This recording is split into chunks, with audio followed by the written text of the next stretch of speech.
we're excited to announce that we wrote a book and it is now available for pre-orders on Amazon, Barnes & Noble, and basically any bookstore that you can convince to pre-order it for you. It's called Polyamory: Essential Tools for Modern Relationships. And this book is a collection of our most popular communication tools, compiled with real-world examples, worksheets, discussion questions, and more. It's a collection of the tools that we reference the most often. So things like radar or the Triforce of Communication, Repair Shop, Chewers and Spewers. We even have a section on boundaries and even more. So if you have ever wanted to be able to reference or highlight or be able to gift one of those communication tools to someone in your life, this is the best way to do it. You can get links and more information about the book at multiamory.com/book. Your pre-orders will help this book to get out there in front of more people and maybe even end up on some bestsellers lists. So thank you all so much for your help. Take it slow. Just take it slow. It's an evolution. I think one mistake is thinking that the way that I feel today is the way I'm always going to feel, or the way that my partner feels today is the way they're always going to feel. I'm getting really scared, like, oh, it's going to be awful like this forever or whatever. It's not. Everything evolves over time. Everything shifts. And, if you decide not to come out today, you can always come out tomorrow or next year. And the same for anybody important in your life. Welcome to the Polyamory Podcast. I'm Jace. I'm Emily. And I'm Dedeker. We believe in looking to the future of relationships, not maintaining the status quo of the past. So whether you're monogamous, polyamorous, swinging, casually dating, or if you just do relationships differently, we see you and we're here for you.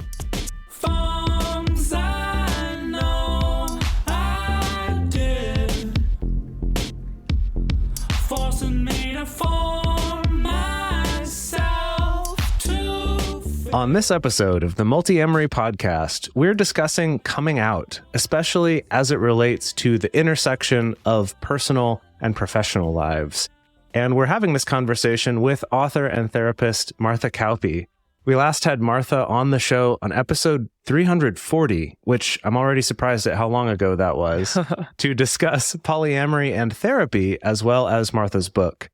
Martha Kauppi is a therapist, author, speaker, and educator specializing in complex relational therapy, sex issues, and alternative family structures.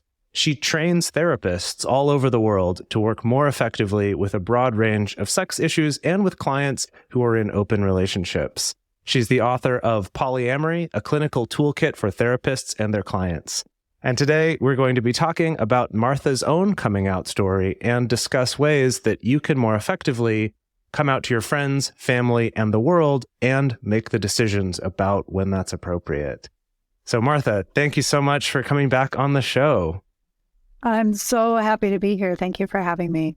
I just want to take a moment to gush a little bit that ever since we had you on the show, I've used your book so often since so wonderful. Then. Both in referring it to other therapists and professionals, referring it to clients, utilizing the particular tools and interventions. So I just wanted to right out the gate give a preliminary and also secondary plug for your book to anyone out there listening who either works with clients who are non-monogamous, or if you yourself are non-monogamous and want some good tools, really, really recommend your book. So thank you so much for putting it out into the world. How's the response been to your book in the past few years? Really good. It's super exciting. And thank you for the beautiful endorsement. The thing I love most about having written that book is hearing from people who have used it and who are enjoying it. And I particularly love when I hear we formed a book club and we're reading a book together, this, a whole group of people in polyamorous relationships, or I'm using it as a supplement to my therapy. It's really supporting the work that I'm doing. Or there's an audiobook now. I'm listening to the audiobook and I'm really just kind of mainlining this whole concept of differentiation of self and trying to get it into my bones. And this stuff makes me super happy. I mean, why would you write a book in the first place? Obviously, it's to help people. Mm-hmm. So it's really fun and exciting for me to get that feedback.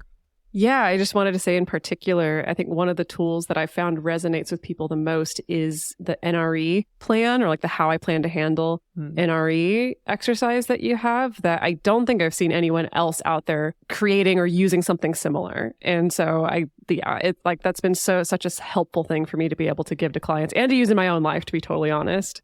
NRE is a big challenge. People go into a polyamorous relationship and bam, they're an NRE.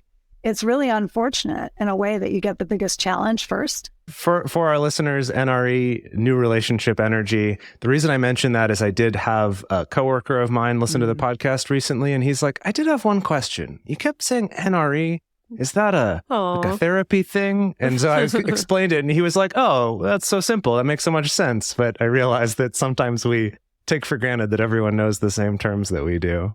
Well, Jace, you talking to your coworker about these things, I think is relevant to what we're getting into in the episode today. It is, for sure. That's something that, I was already out in a very public way by doing this podcast, but there's still every day those little decisions about, do I say something that kind of points to the fact that there's something out about me, or do I kind of brush it under the rug? Do I avoid the topic?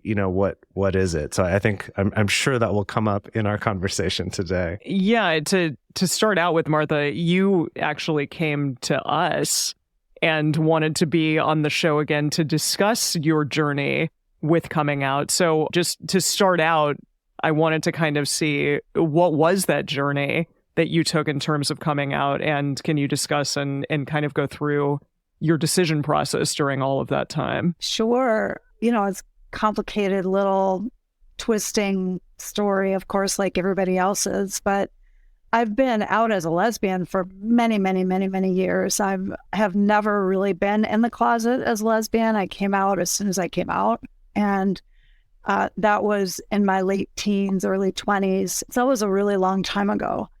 And then, I have had open relationships of some shape, more or less, for my whole life. And I didn't identify as polyamorous for a long time, partly because of all of the misconceptions and assumptions that went along with it. For instance, the mythology that people who identify as polyamorous are also really promiscuous. Well, that doesn't describe me. I think of a label as being something that you choose for yourself as a shorthand way to give other people a way to make assumptions about you that you can tolerate. I love that. I love that summary. I love that. Yes. Okay. Yeah. I'm trying to write this down. Write that down for sure. Because putting that caveat at the end, I think, is so key. It's to give other people a shorthand to make assumptions about you that you're okay with, or that you can tolerate. Okay. That's right. Exactly. Because obviously there is no label that is adequate to describe anybody. Right. There's no string of labels that's adequate. There just is no such thing. The only label that I really feel comfortable with is Martha. If you know me, you know something about me, and you probably have a sense of me and an impression of me that I feel comfortable with. But if I'm going to go give you a shorthand for making marginalizing assumptions about me, I'm going to be very careful about what label I pick. So lesbian is a label that I feel very comfortable with because I'm in a 28-year-long same-sex relationship. It's kind of a no-brainer. It's hard to understand me at all without knowing that I'm in that relationship. And also, as identity kind of labels have evolved over time, I would say pan is more accurate, but nobody knows what pan means. So, I just identify as queer. But what my life actually looks like is I'm in a same-sex relationship for 28 years. And then, so all of this was just sort of evolving in my life and going along like it does. And then I started this kind of much more public career where I train therapists. I have an online course training therapists to work with sex issues. I produce webinars. I speak at conferences. I wrote a book. A lot of people are looking at me. And I really felt a brand new desire to have some privacy in my life. The more people looked at me, the less delighted I was with what I assumed they were assuming about me. So that was really interesting. And at the same time, what was happening was I was at the front of a room with an audience that I never thought I would have, and the opportunity to help a lot of clinicians understand a lot of marginalized situations that I didn't think they otherwise did understand. I had a platform. I was like, holy crap. I wanted to protect my platform. I didn't want to just be that polyamorous lady who talks about polyamory. So of course she, and I didn't want polyamory to be like the center of my career either. I wanted the center of my career to be training therapists to work with sex issues, not the same thing. So I wanted to get underway with that. And then there's been just an ongoing kind of internal question in my mind, like at what point do I become more sort of aligned with my personal preference to be out and to be known congruently? And then how do I make that make sense within the relationships that are closest to me and the privacy preferences of the people who are close with me? And I think everybody who has a coming out question, especially about polyamory, it's very much complicated by the fact that your coming out process affects other people.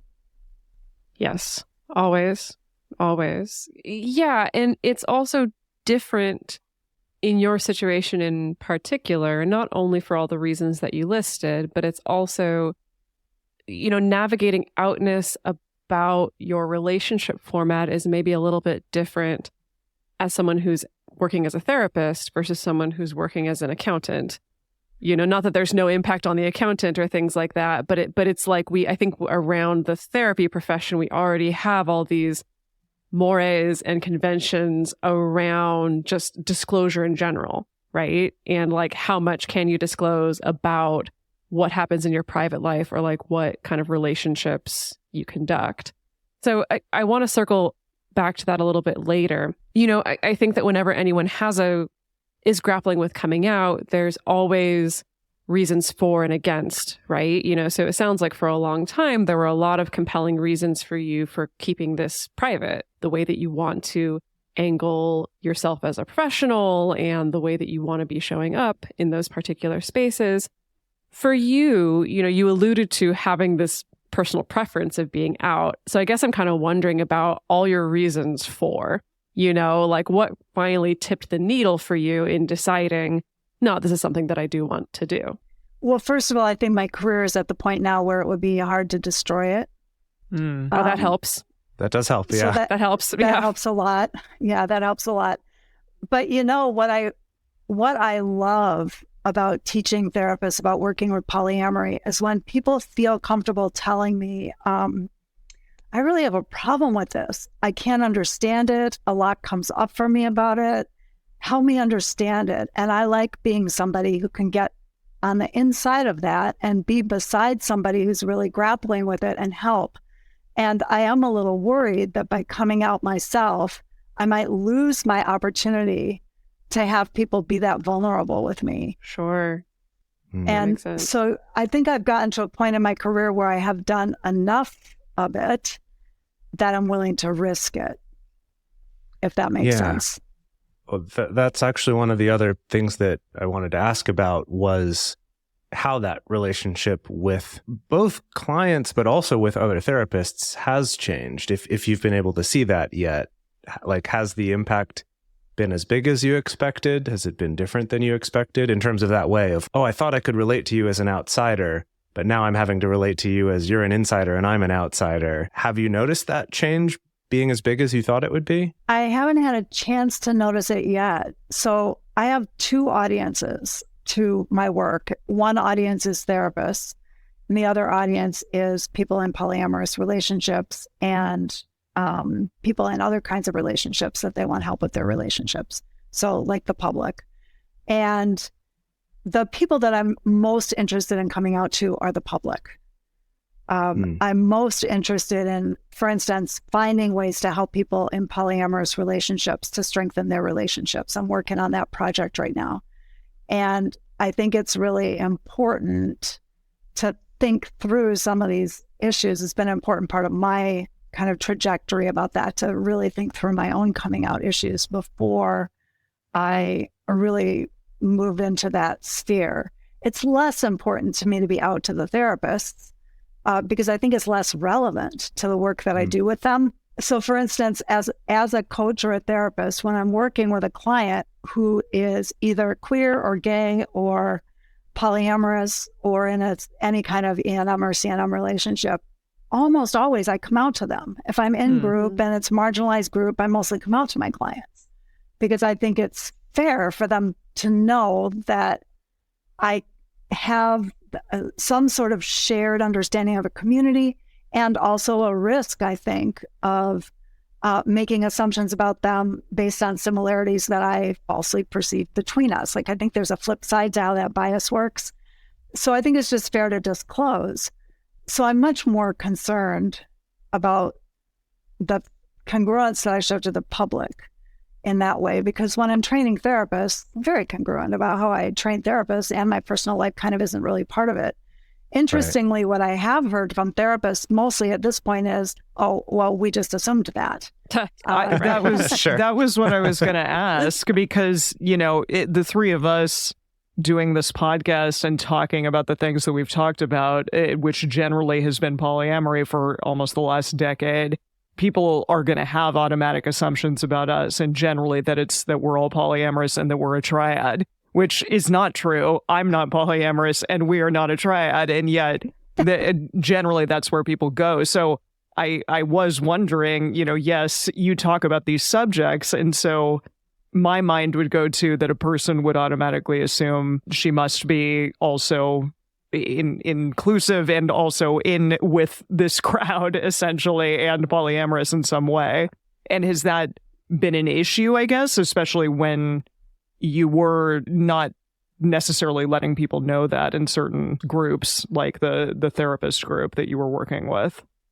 Well, for the most part, one good thing about therapists is they're a little maybe less likely to ask a question like that for no reason whatsoever. Right. Or it maybe. Although actually the only uncomfortable situations I've had actually were with therapists and not with the public. And so go figure about that. But yeah, I don't know. I've more heard things like, I've always been out to my close friends and people who are close in my life, or really close colleagues or whatever. I think it's important to me to feel known, and it's hard to feel known when people are missing big pieces. And I'm in a 28-year-long relationship and a 22-year-long relationship. So it's not inconsequential. Big pieces. Big pieces. Right. Those are big pieces of my life. So I'm out to those people anyway. And so once in a while I would hear something from someone, like somebody asked me, or somebody said, well, Martha is polyamorous, right? And, then I get to hear like what their responses have been. Well, I guess you'll have to ask her, or it's not really my story to share. Go talk to Martha, or whatever they have chosen to say. So I'm aware that sometimes people talk about me, and I just haven't spent a lot of time worrying about it. I wanted to go back to something that you mentioned a little bit before about how when it comes to non-monogamy especially, that often your coming out affects other people as well. That kind of jumped out to me as like, yes, that's true. And also in a way, the decision not to be out is also affecting more people. And I guess I'm just curious to look at that a little bit. People that I talk to tend to be really focused on just one or the other. Either I'm upset because my partner is not out, and so I feel like I'm hidden and this is negatively affecting me, and I'm upset about this. This is a problem. Or very much the other of like, I'm not out, or maybe my partner isn't, and so I can't be because I really, want to try to protect them. And that it's interesting just to think about, you might actually be experiencing both of those at the same time, or maybe not even realizing that. And so I'm just curious how you've seen that show up for you and, clients you work with, or when talking to therapists about how they could help coach their clients about that. I think it's a really sticky bunch of issues with lots of kind of ethical subtleties about consent and control and privacy. And it's just thorny business. It's not really super crystal clear where there's just a right answer, Yeah. Dang it. Exactly. What I tell therapists is never minimize the coming out process that your client might be struggling with.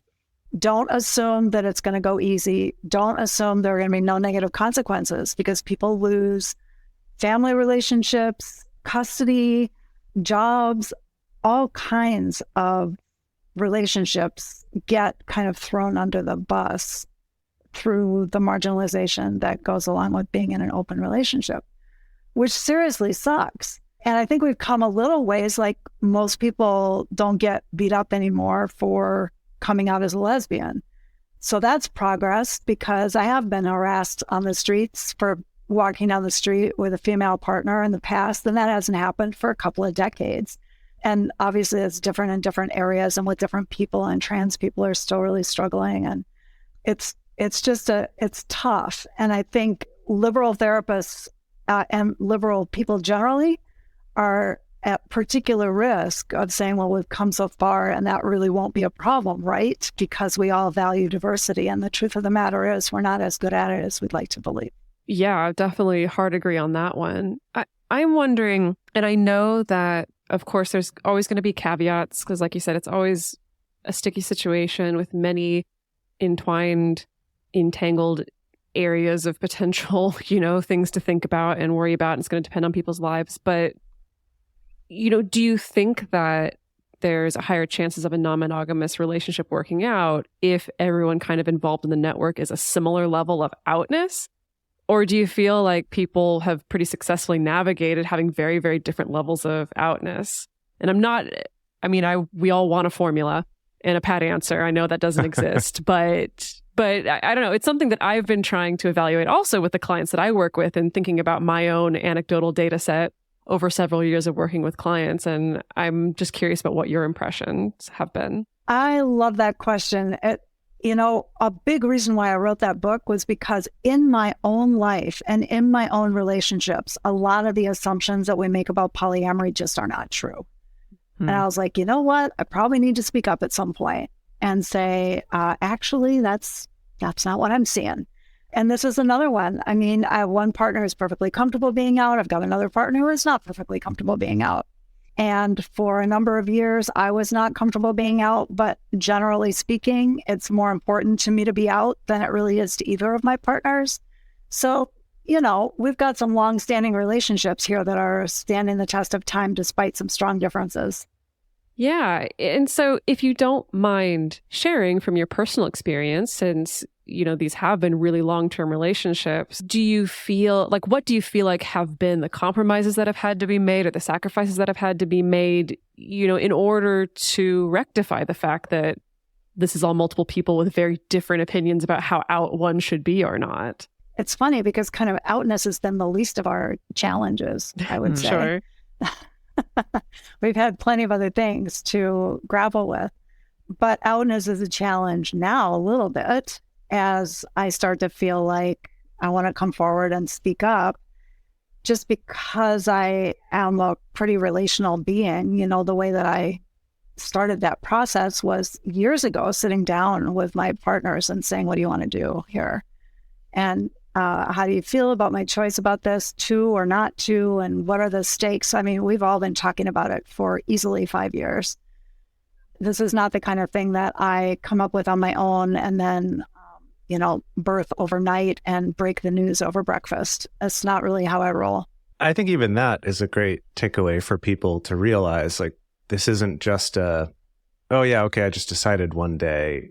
I mean, I guess for some people it is, but I think it makes sense since there are other people affected by it, and it can, depending on your circumstance, maybe coming out's a trivial thing, but it could also be a really big thing with a lot of risk. And kind of evaluating that and realizing, yeah, you know what? Maybe it takes 5 years or 1 year or at least several months to really think about it, rather than just getting fired up because I listened to a podcast episode about coming out. So I've got to do it right away. Yeah, there's definitely no, I've got to do it right away. I think this is sort of the issue of differentiation, which is a relational process. So, the way those conversations have always gone is, this is what I'm thinking, this is what I'm feeling, what do you think? And what do you think? And what are you feeling? And what do you think about my decision? Do you think I'm making a good decision? How do you feel about how it reflects on you? And, a conversation where we all get to know each other more deeply through that conversation. And then, I was in no rush, and I was in a very slowly unfolding process of growing a pretty big career. And so over time, just periodically, I would check in about it like I would check in about any other big issue that affected all of us.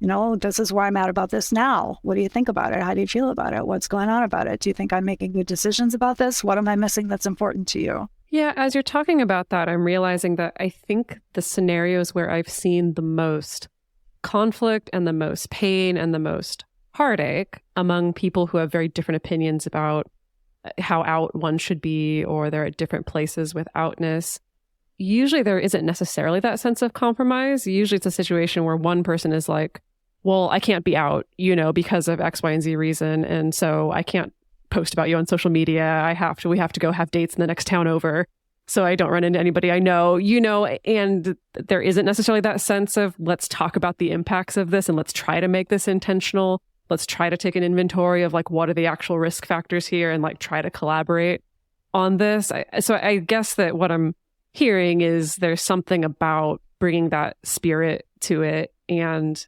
always that balance of having good, compassionate, protective boundaries, but not being overly rigid, I suppose. Well, and you don't always get your way. Yeah. Dang really. it. Dang it. I hate that about life, but every single damn day, there's something I don't get my way about.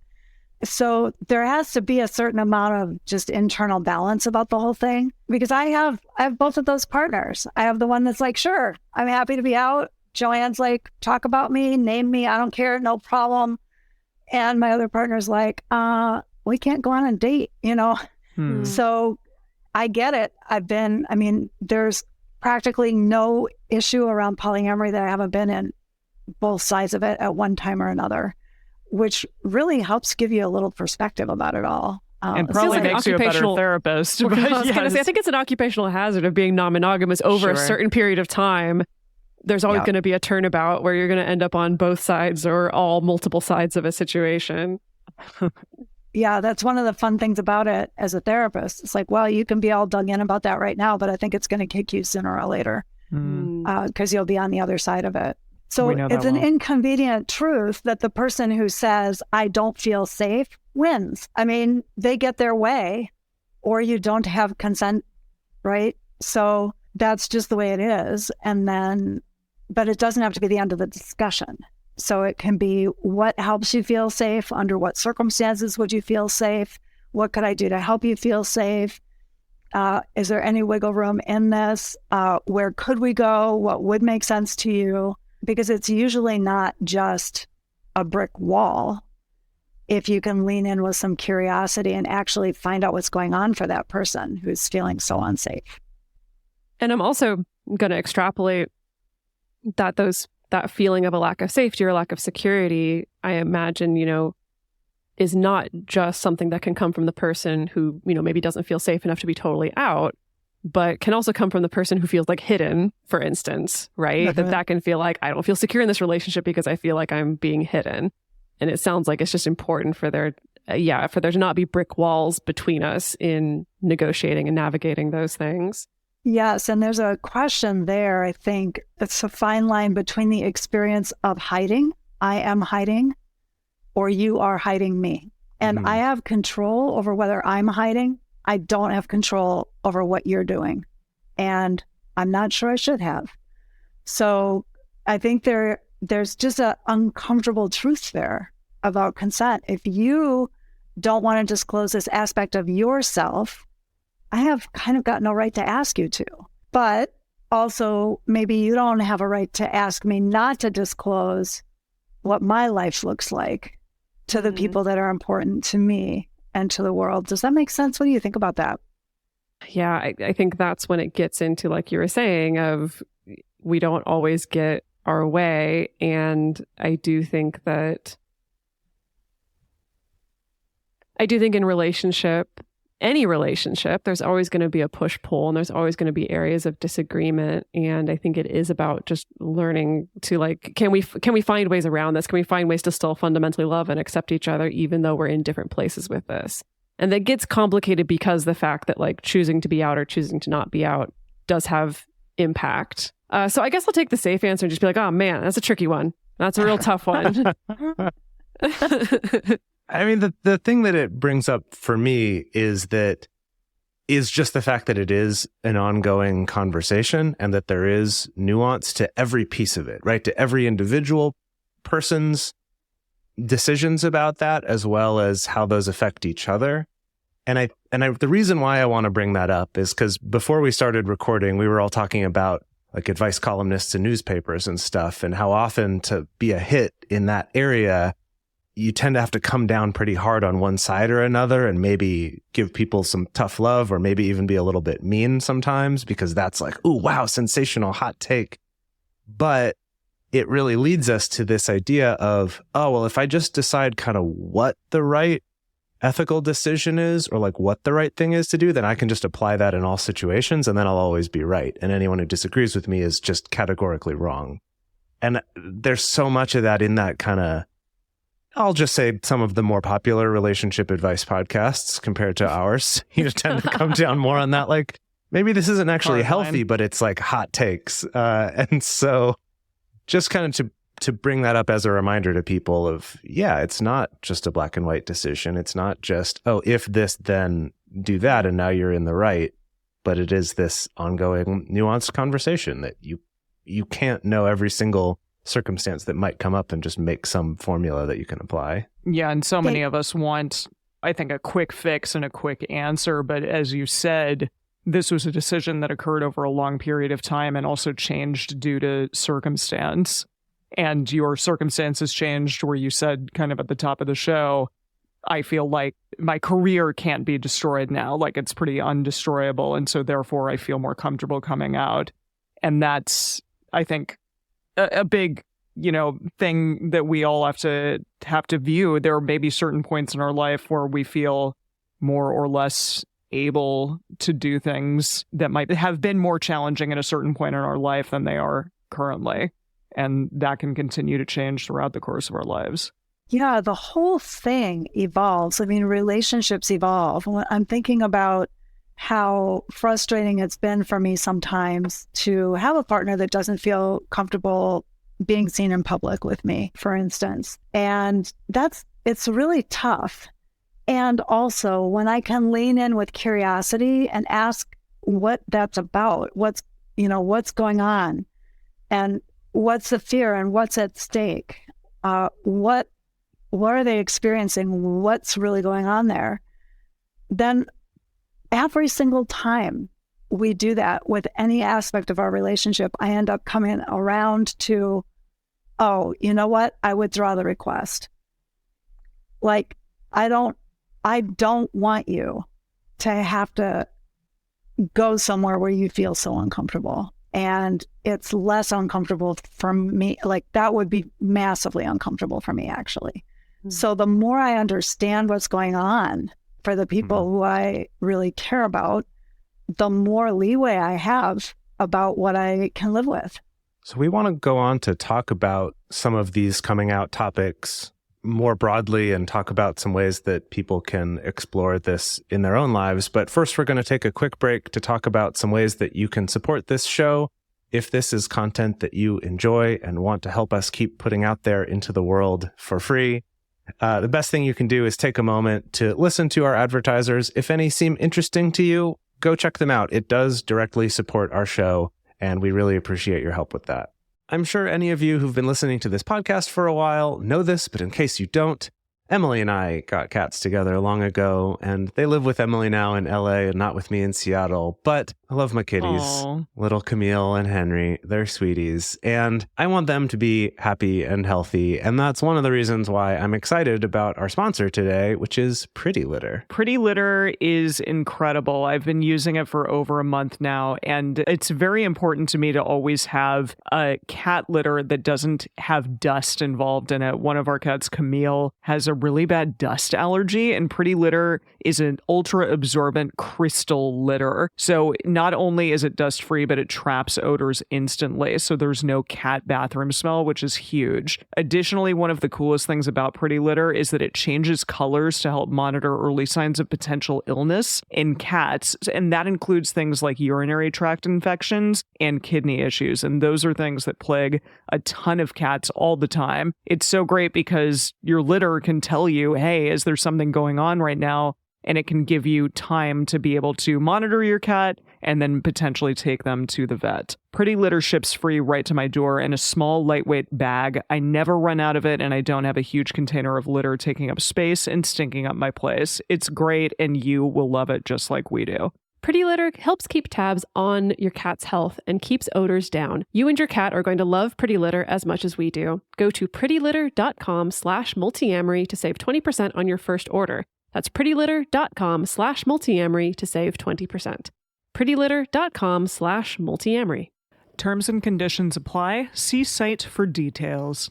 Okay, folks, you want to know about my sex life? Let me tell you some fun facts about my sex life. Yeah. I literally cannot remember the last time I had sex where Uberlube was not present. Uberlube has become the ephemeral third in all of my relationships.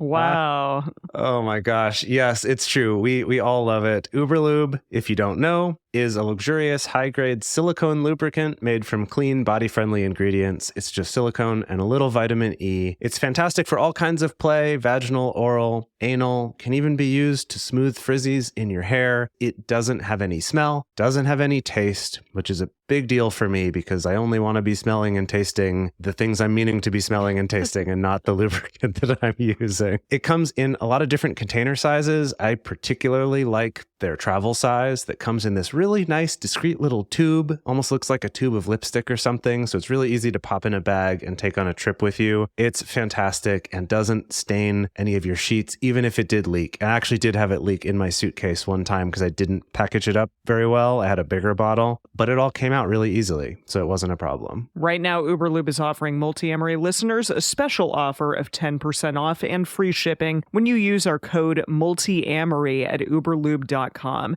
That's 10% off and free shipping. Just use code MULTIAMORY at uberlube.com. This episode is brought to you by BetterHelp. So, getting to know yourself can be a lifelong process, especially because we're always growing and changing. And our sponsor, BetterHelp, can connect you with a licensed therapist who can take you on that journey of self-discovery from wherever you are. I have to say that something that I've discovered about myself in the 2 years now that I've been working with my BetterHelp therapist is, although I've identified as a chewer or as an internal processor for most of my life, I can spew at times. It's been this really funny thing where with my therapist, it's the first time in my life where it's felt safe for me to just externally process my thoughts without already having come to a conclusion, without already having had my mind made up about something.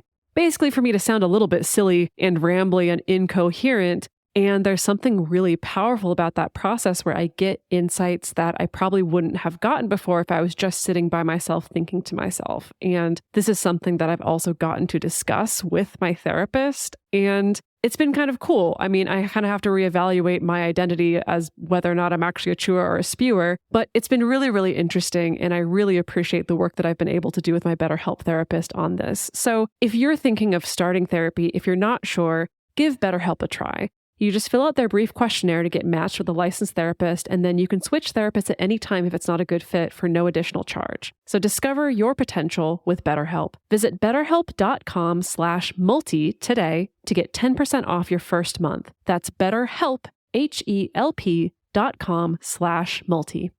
Hey, Multiamory listeners. We believe that regardless of what relationship style you're in, you should have access to content that acknowledges you, affirms you, and includes you. And we also think that that information should be freely available. There's a trend that's going on right now, you may have noticed with podcasts, that a lot of them are starting to move behind paywalls. Some of the big companies are trying to monetize podcasts by making you pay to listen to them at all, or to hear more than one episode of them. But it's really important for us to be able to offer this show to everyone out there for free and to be be able to offer things like listener hangouts and stuff like that. And the main way that we've been able to do that so far is from the contributions of our Patreon community. That's right. Our Patreon community is really what keeps this show going. And it also is a way that we can give back to you. We have a private Facebook group. We have Discord communities. And we can also give you things through Patreon, like early releases, things like bonus episodes. We have regular video discussion groups, which are really, really incredible every single month. We have so many amazing people from all over the world joining them. And it's just a lovely way to interact with our community. And also sometimes we're going to throw you some free merch. And isn't that cool? I love free merch. So if this show has brought you value, if you love the fact that it's coming to you for free, it's giving people out there some great information on relationships, regardless of what sort of relationship configuration you're in. And if you want to interact with our amazing community, then go to patreon.com/multiamory and join us. We would love to have you, and we really, really appreciate the support. And we're back. So speaking of things shifting and changing, relationships shifting and changing, I know all of us who've been in this scene for a long period of time have seen a lot of change, right? You know, a lot of transformation about how comfortable people are to be out about non-monogamy, how many people are comfortable talking about it publicly. We've seen an explosion, I think, in resources, in public figures, and celebrities who are out about this. And so the landscape has definitely shifted. But I was wondering that even in this environment right now, like, what are some of the reasons that you see why people may still decide to stay closeted? Other than losing a job, losing a relationship with your mother or your grandmother, or custody of your children? All those small things, small potatoes, you know? I mean, gee, those are not small potatoes, obviously. So yeah, there's that. I think that's real. Well, I will just jump in to say that I appreciate you reiterating that, because that is something I run into for sure. I think, like you were saying, where some therapists maybe are inclined to, you know, dismiss or diminutize the stress of coming out that a client may be going through, that, yeah, we are still living in a world with these like huge ass consequences on the line for some people. Especially certain parts of the world or certain parts of the country, for instance. Like, again, the three of us, they live in Seattle and I live in Los Angeles. And at least in my circle of friends, it feels as though there's no way that that would be an issue. And yet, I think to so many people out there, that absolutely is kind of a decision between, am I going to lose my job or my custody of my kid or whatever. My support network. Yeah, exactly. Any number of things. So yeah, it's, again, kind of circumstantial based on where you are even in the world. Yeah, it is. I think it's complicated. I think it can be one of those things that has a big value judgment attached to it too. And I think one of the things I want to put out there is I don't think there should be a big value judgment attached to it.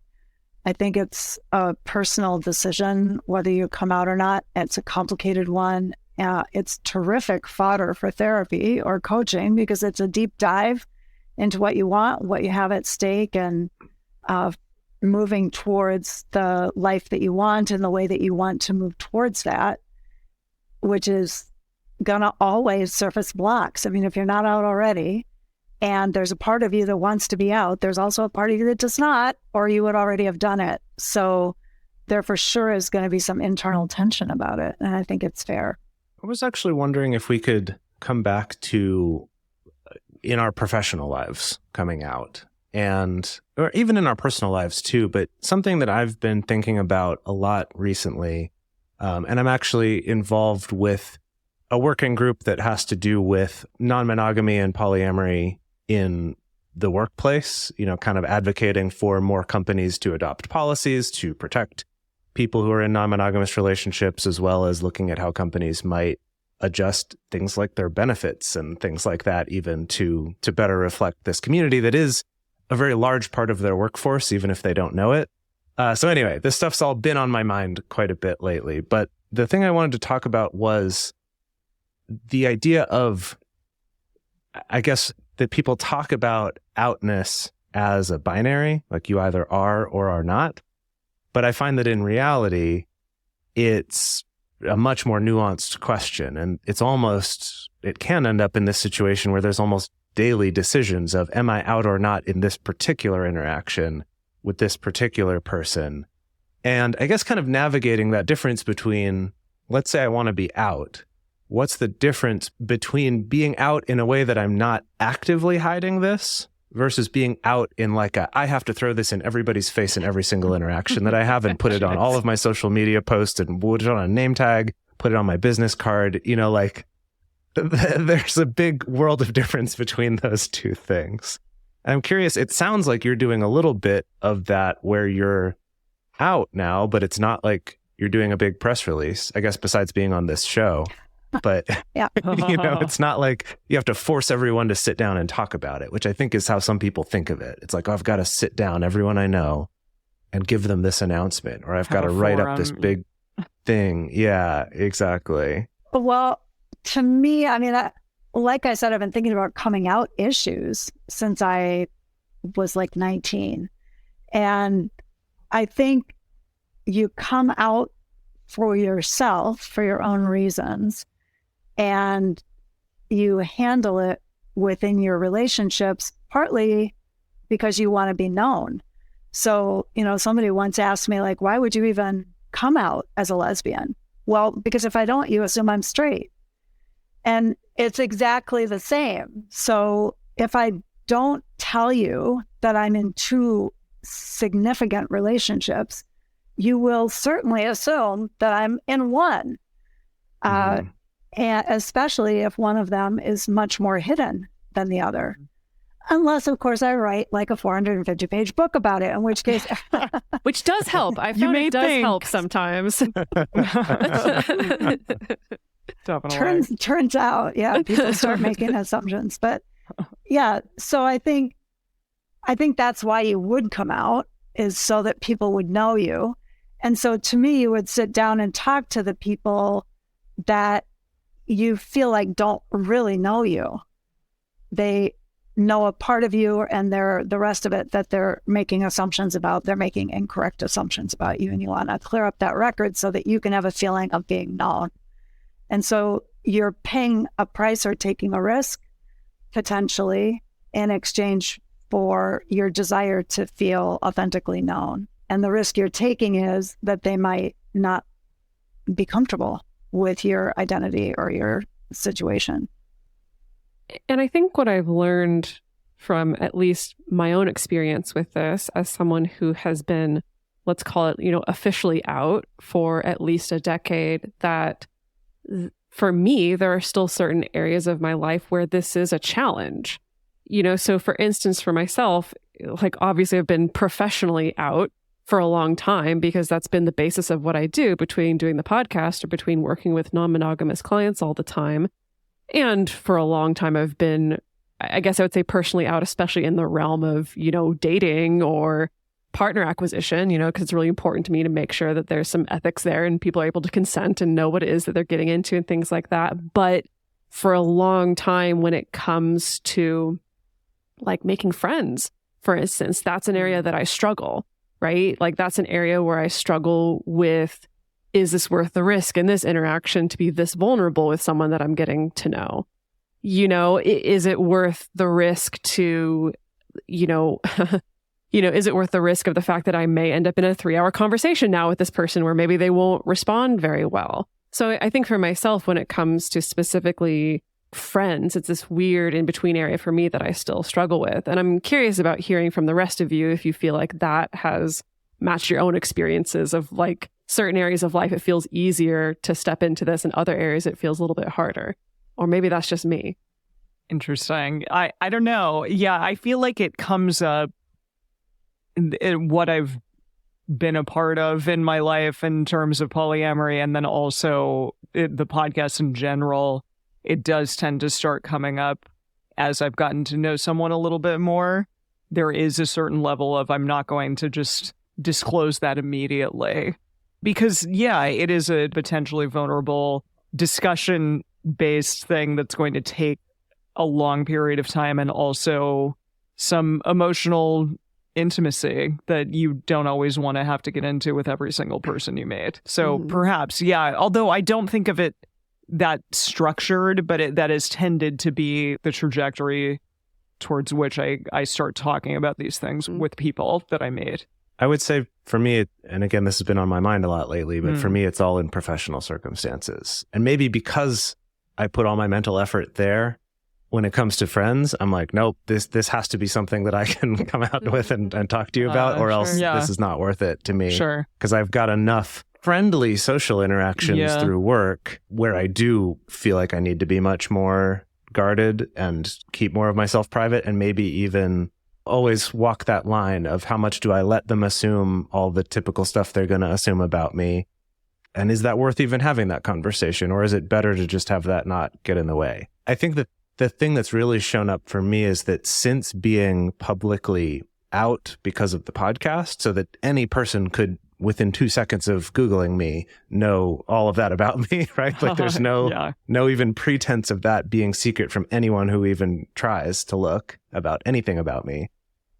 That as a result of that, I've found that I tend to be much more withdrawn about my personal life with coworkers and much less open to any kind of fun, flirty, or sexual conversation, which is like sexual harassment's a big thing and there's rules against that, but it is also a normal part of conversation amongst coworkers, especially who are close, who have a little bit of that. We acknowledge those things and joke about them. And I find that I've, as a way of protecting myself, have instead withdrawn in that area, since I can't really withdraw in my outness about polyamory, if that makes sense. Like for me, that's part of the risk evaluation I've had to make. So it's like, do you feel it's like in the work sphere needing to be extra super normative? In the work sphere, almost like really needing to lean into, I am basically entirely asexual and aromantic, and this is not a thing I think about or talk to you about or have any cares about at all, because I'm out as being polyamorous and bisexual and like all these things. It's right? all over. Yeah. Right. Okay. So it's more that. So you don't want anyone to like, because like you shared with me recently that like you posted about our book on LinkedIn, which is fantastic, right? On your LinkedIn, which was doesn't... very scary for me. Right. Which was very scary for me to do. Which you've built out to be not a LinkedIn that's about being a non-monogamy podcaster. It's about your whole other career. And I do mention the podcast on there, but I lead with my other career. Yeah. But what the idea, you don't want anyone to be like, oh, Jace is this bisexual polyamorous guy and not wanting any... I think he's hitting on me. I think he's hitting on me, right? That's what I don't want. Mm-hmm. That's actually sounds really similar to my kind of issue, although mine's not about sex, about like how vulnerable are people going to be willing to be with me if they think that everything that I do and teach is pushing a personal agenda. Yeah. Right. And when the truth of the matter is, I have no personal agenda about it. Like, it's fine by me if you are or are not monogamous or polyamorous, whatever. I really do work for people to be congruent within themselves. Yeah, I think that's something I've had to work with and also sometimes struggle with in my own practice, because the reality is that like a big portion of my practice, a surprising percentage of my practice, is in working with people who are not interested in non-monogamy, or sometimes in helping people know that they're not non-monogamous and they shouldn't be coerced by a partner into non-monogamy, but there's always going to be that perception from the outside that it's like, oh, if myself and my partner go work with somebody who's openly polyamorous, clearly they're going to be pushing a completely pro non-monogamy agenda, and not be able to hear anything to the contrary or help advocate for any other viewpoint there. So, I mean, yeah, that's definitely something that I feel like I've struggled with in being out with clients at all, even though I think, the benefits of being out with a client like far outweighs that particular risk in my personal experience. And you don't have to be out to your client for them to assume that either. Yes. I think that's definitely something that has happened for me. And I start right out. I really love working with mono-poly relationships, as you probably know from my book. And there's just a special place in my heart for people who identify as monogamous and who are considering or actually being in an open relationship. And partly I have that big space in my heart for that because my partner Joanne is one of them. And she's a very happy mono.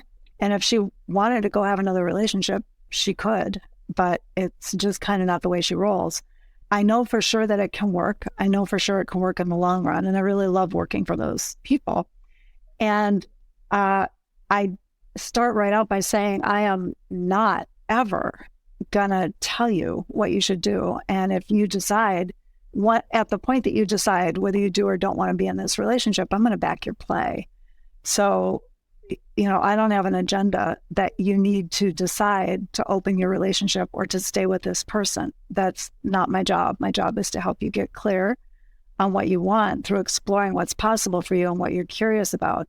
You can explore a lot of stuff and imagine a lot of things and feel much more comfortable than you ever thought you would feel and still decide not to do it.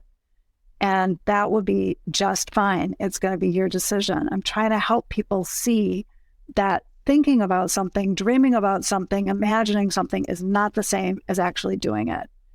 Because I don't think we can really explore any possibility if we're scared that we're going to get boxed into it by not just our partner, but also our therapist. Like, that would never do. Mm-hmm. Yeah. And I think that there's so much research that supports the fact that as human beings, we're just really bad at actually predicting how we're going to feel about something once we're actually in it. Like once our ideals crash into the real, that then things end up feeling very different. We've talked for almost an hour, but we're kind of coming up on the end here. I guess my final question to you would be, if you were to give perhaps a couple pieces of advice to someone who is contemplating coming out, what would you say to them? I think I would recommend that you take a little time to figure out how you think coming out is going to benefit you. What do you imagine the costs might be to you? And remember that thing about labels and who this is all to serve. The coming out process should serve you. It's not something you owe to anybody. How is it going to serve you? And hopefully it'll serve you really beautifully, because you'll get to be known really well and truly by the people that you care about. But if you're worried that that's not what's going to happen, take it slow. Just take it slow. It's an evolution. I think one mistake is thinking that the way that I feel today is the way I'm always going to feel, or the way that my partner feels today is the way they're always going to feel. I'm getting really scared, like, oh, it's going to be awful like this forever or whatever. It's not. Everything evolves over time. Everything shifts. And, if you decide not to come out today, you can always come out tomorrow or next year. And the same for anybody important in your life. Yeah, I think in general that advice is really good. One of just remembering that what you're feeling right now is not necessarily how you're going to feel forever. In fact, is almost guaranteed that it is not how you're going to feel forever. Both on the micro scale and on the macro scale, right? These things change over time. We change as humans. And then also that idea that you don't have to do it right now. We often cheekily say on this show things like, don't sign anything in the first year, to kind of emphasize this idea that, yes, you're very excited about this relationship right now, but if it's really as good as you think it is, waiting a year isn't going to hurt that. And I think the idea too with coming out, it's like, if there's a part of me that's scared, this is still going to be just as great a year from now or whenever I decide to do it. That said, don't drag your feet indefinitely if it is something you do want to do. But I think that's just such a valuable lesson I feel like we so often feel like, I have this thought in my head, I've got to rush to do it right now, instead of just saying, you know what, I can take my time. I can also do it gradually. It doesn't have to be a big press release. Absolutely. I think that's such a valuable takeaway. So thank you for sharing that. I think it's also good to get some advisory help. Ask the people who are closest in your life. They may have a perception like, oh, I think your mom will be fine with it, or, oh, I don't think your mom's going to be fine with it at all. And, they know you and they know your family. That's your advisory staff. I think it's a good idea to get some reflection from other people. Martha, can you tell our listeners where they can find more of you and your work, get your book, all those things? Absolutely. My website is instituteforrelationalintimacy.com. I know it's a mouthful. You can just Google Martha Kauppi and you'll find me in like 100 different ways. My book is on Amazon and everywhere else as well. And there's an Audible version. as well. Polyamory, a clinical toolkit for therapists and their clients with 25 big old worksheets for your self-help project. Awesome. I am working on putting together a coaching program for people in polyamorous relationships to give a little support to the therapists and the coaches by kind of helping people create a good, solid skill set for workable polyamory so that they can continue their more depthful projects with the people that they have ongoing relationships with therapeutically or in terms of a coaching relationship.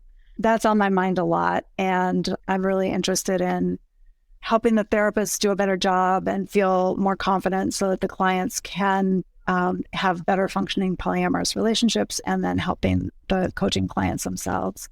Because I definitely can't see them all as a coach. I can't see like hardly any of them as a coach. I'm just one girl with a lot of projects. No, but I mean, doing the Lord's work, if I may say so, because I mean, yeah, there's just not enough resources out there, like for therapists specifically, for therapists and other counselors specifically, you know. We're starting to see that change. Like I'm starting to see more people cropping up doing this kind of work of like helping therapists and counselors feel more empowered here. But we could definitely use more. So thank you so much for, I think, that particular aspect of your work. That's sweet. And thank you for calling it the Lord's work. I think that's awesome. That's not usually the feedback I get. So we're saying it a little tongue in cheek, but you're welcome. I love it. Yes. All righty, everyone. Well, thank you so much. We have a question for all of you this week that'll be on our social media and Instagram posts. And that is, what is your coming out story? If you are still in the closet, do you think that you will ever come out? The best place to share your thoughts with other listeners on this episode is on the episode discussion channel in our Discord server, or you can post in our private Facebook group. You can get access to these groups and join our exclusive community by going to patreon.com/multiamory. In addition, you can share with us publicly on Twitter, Facebook, or Instagram. Multiamory is created and produced by Jace Lindgren, Dedeker Winston, and me, Emily Matlack. Our production assistants are Rachel Shennework and Carson Collins. Our theme song is Forms I Know I Did by Josh and Anand from the Fractal Cave EP. The full transcript is available on this episode's page on multiamory.com.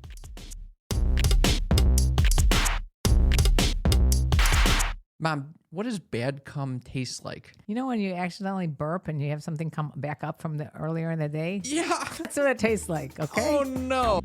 We host a podcast called Sex Talk with My Mom. It's not sex with my mom. It's sex talk with my mom, No you one perv. thought it was sex with my mom. Just a mom and a son chit-chatting about sex. Not just sex, uncomfortable conversations. Our goal is to make the uncomfortable comfortable. Here are some clips from our show. What I would prefer is like a very intimate connection. I would prefer fucking God. phone sex or Why video don't you go sex. watch The Notebook and get off? If you look at the picture in a certain angle, it looks like I have like a bulge in my Underwear? pussy area. You want to have? You're very You want to opinionated. have weed sex? I don't care. You talking about this stuff with your mom is so weird. That's why we do this. Check out Sex Talk with My Mom. Wherever you listen to podcasts, and also on TikTok, Instagram, and YouTube. Mom, check out Sex Talk with My Mom.